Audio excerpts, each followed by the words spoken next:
Assalamualaikum warahmatullahi wabarakatuh. Teman-teman, selamat datang di case study pertama pengantar akuntansi manajemen. Silakan diperhatikan. Baik, teman-teman, di case study pertama ini kita akan membahas tentang sebuah perusahaan rintisan ya. Teman-teman, saya harap sudah membaca case study-nya terlebih dahulu sebelum kita lanjut. Baik, kita akan bahas yang pertama adalah konsep-konsep inti ya, konsep-konsep inti di dalam eh, hal ini. Yang pertama adalah konsep biaya dan behavior ya. Ternyata dalam cost itu ada behavior juga atau disebut dengan perilaku biaya. Ada tetap versus variable, ada mix cost, ada cost driver ya, pemicu biaya. Kemudian dalam konsep ini ada daya telusur seperti direct versus indirect atau cost allocation yang sifatnya kasual. Kemudian ada biaya relevan. Nah, ini ada contohnya ada relevan cost, opportunity cost, dan sunk cost fallacy. Kemudian yang terakhir adalah contribution margin dan CVP analysis atau biaya-biaya yang berhubungan dengan volume laba. Kemudian konsep berikutnya adalah perencanaan, penganggaran, dan pengendalian ya. Dari konsep ini setidaknya ada tiga hal yang perlu diperhatikan. Yang pertama adalah driver based budgeting and rolling forecast. Ini bisa berbasis MAU, churn, ya, atau ARPU, atau beban cloud di dalam kasus ini ya. Kemudian yang kedua adalah variance analysis. Ini berhubungan dengan rencana dan dibandingkan dengan realisasinya. Ini biasanya digunakan juga untuk korektif yang sifatnya lebih cepat. Yang terakhir adalah responsibility accounting ya. Bagaimana pusat biaya, pendapatan, laba, dan investasi diperhatikan. Konsep berikutnya adalah profitabilitas dan penetapan harga. Jadi di dalam proses penetapan harga ada beberapa hal yang perlu diperhatikan. Contohnya misalkan menggunakan ABC, Activity Based Costing. Kemudian ada Customer and Product Profitability, ini biasanya menggunakan unit economics ya, contohnya CAC, LTV, atau payback. Yang terakhir adalah value based pricing dan eksperimen A, B, atau harga dan paket. Ini adalah gaya-gaya akuntansi dalam manajemen yang biasa digunakan dalam konsep profitabilitas dan atau ya penetapan harga. Nah, konsep berikutnya ada good corporate governance dan ethics. Di sini juga ada hubungannya dengan kualitas data. Nah, kualitas data ini biasanya dihubungkan dengan matriks yang konsisten. Kemudian gampang terrekonsiliasi dengan general ledger ya atau GL. Yang berikutnya adalah etika profesionalitas seperti integritas, objektivitas, terutama dalam hal pelaporan. Oke, dari pertanyaan studi kasus, setidaknya ada beberapa perbedaan utama antara akuntansi manajemen dengan akuntansi keuangan. Misalnya ya, kita lihat dari contoh tujuannya. Kalau di dalam akuntansi manajemen, tujuannya itu adalah mendukung perencanaan, pengendalian, dan keputusan internal. Nah, ini berhubungan erat dengan manajemen. Manajemen setidaknya ada plan, do, check, and action ya, sehingga akuntansi manajemen di sini sangat berpengaruh terhadap plan, do, check, action tadi. Sedangkan dalam akuntansi keuangan itu fokus untuk menyajikan laporan umum saja, terutama kepada pihak-pihak yang sifatnya eksternal. Penggunanya juga berbeda. Kalau akuntansi manajemen, penggunanya itu adalah manager, product owner, atau kepala unit. Sedangkan akuntansi keuangan penggunanya adalah investor, kreditor, dan regulator. Teman-teman bisa baca yang lainnya. Nah, ini adalah perbedaan utama antara akuntansi manajemen dan akuntansi keuangan. Di dalam hal kedua model ini sebenarnya ada singgungannya ya teman-teman. Singgungannya semuanya berdasarkan konsep akuntabilitas. Baik itu dari dalam hal akuntansi manajemen maupun akuntansi keuangan.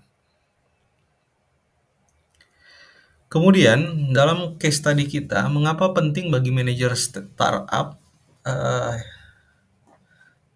terutama yang sedang tumbuh sangat pesat itu mengadopsi akuntansi manajemen.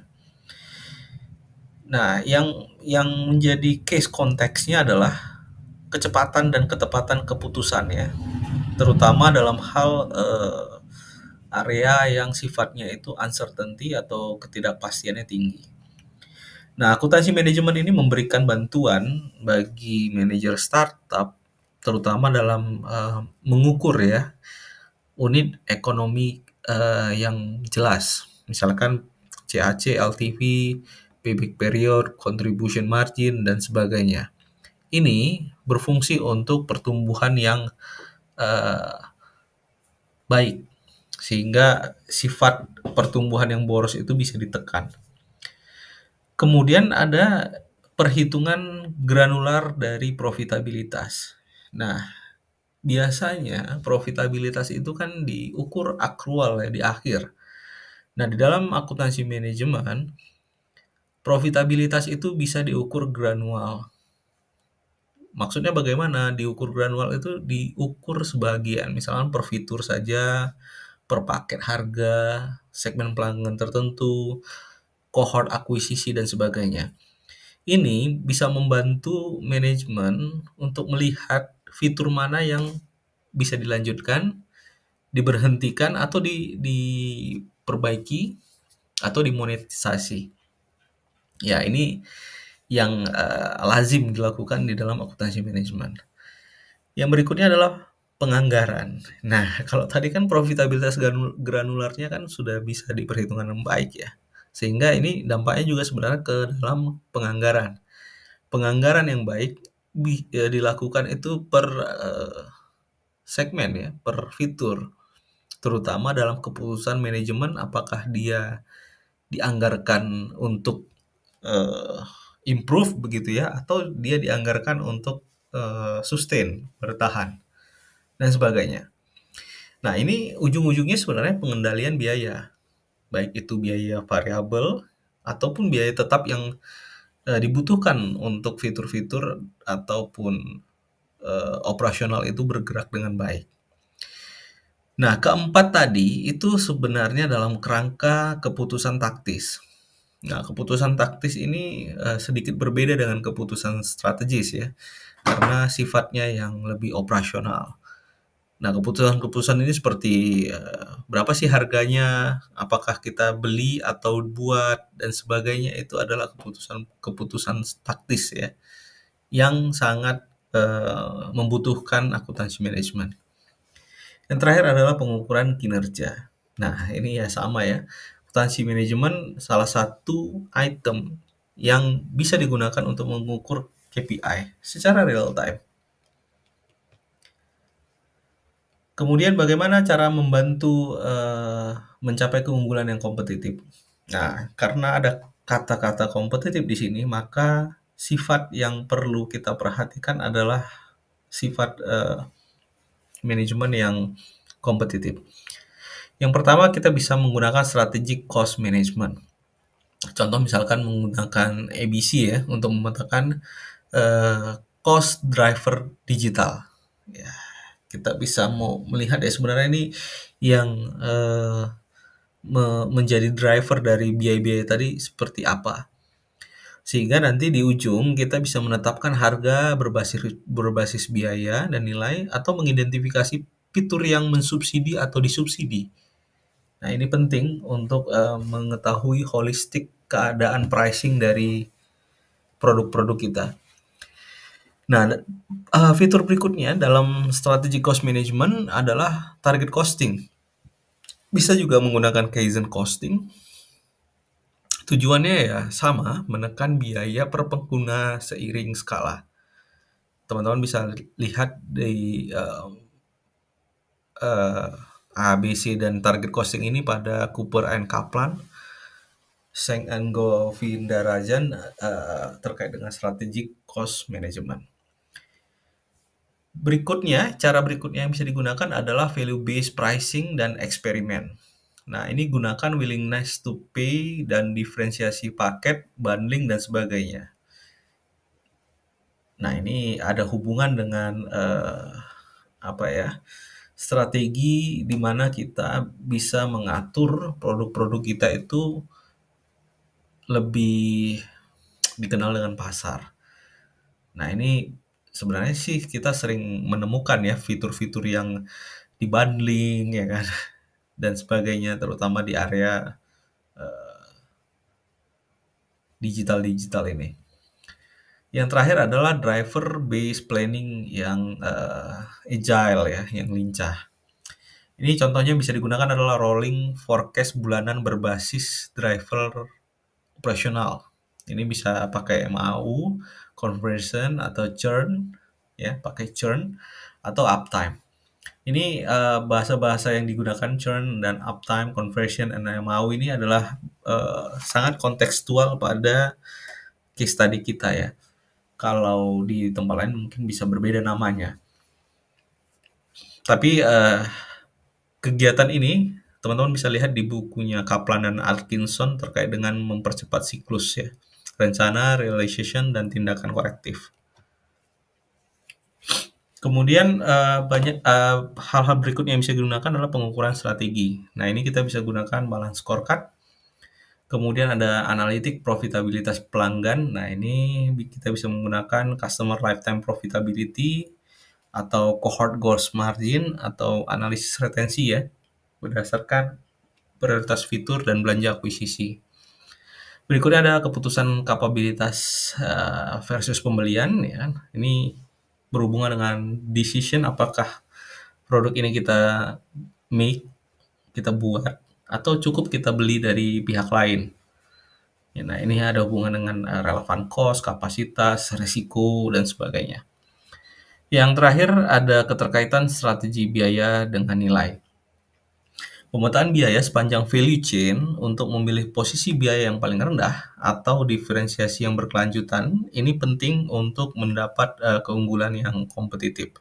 Teman-teman bisa lihat di bukunya Porter tentang competitive advantages. Baik, saya akan membuat simulasi beberapa penerapan cepat di startup digital. Yang pertama bisa menggunakan dashboard ya, dashboard unit ekonomik mingguan. Misalkan ada CAC per kanal, LTV per cohort, contribution margin per paket, payback period akuisisi dan sebagainya. Nah, dashboard ini bisa digunakan atau di-creating sedemikian rupa untuk membuat keputusan secara agile ya, lincah. Yang kedua ada ABC untuk cloud.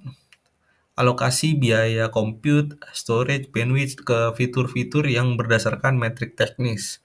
Sehingga fitur-fitur yang marginnya rendah itu bisa kita terminate ya, kita berhentikan. Kemudian kita setidaknya punya pricing lab. Nah, ini sebenarnya di perusahaan-perusahaan yang maju, mereka punya namanya pricing lab. Apa itu pricing lab? Pricing lab itu adalah kayak unit khusus, semacam laboratorium gitu, yang tujuannya adalah membuat eksperimen harga dan paket. Harga-harga itu didesain sedemikian rupa, kemudian dieksperimenkan apakah ini memberikan keuntungan yang kompetitif atau tidak. Kemudian berikutnya adalah rolling forecast selama 12 bulan. Nah, ini biasanya skenario konservatif ya, digunakan oleh perusahaan digital untuk melihat bagaimana seberapa cepat dia bisa tumbuh di dalam 12 tahun ke depan. Yang terakhir ada scorecard eksekusi. Nah, ini ada hubungannya dengan KPI dan sistematika finansial ya. teman-teman. Tapi saya lebih banyak merekomendasikan untuk pilihan satu, 2, atau 3. Karena ini sifatnya ya, memang dia berbiaya di ya secara tidak langsung nanti dia akan berbiaya ya. Karena ada investasi yang diletakkan, contoh misalkan dashboard, itu ada investasi membuat dashboardnya gitu kan. Atau pricing lab, berarti ada nanti tim yang menjadi lab di situ.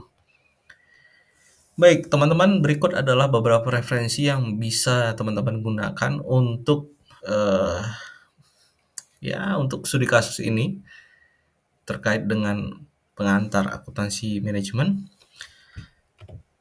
Oke, terima kasih atas perhatiannya. Semoga apa yang kita perbincangkan hari ini memberikan manfaat. Assalamualaikum warahmatullahi wabarakatuh.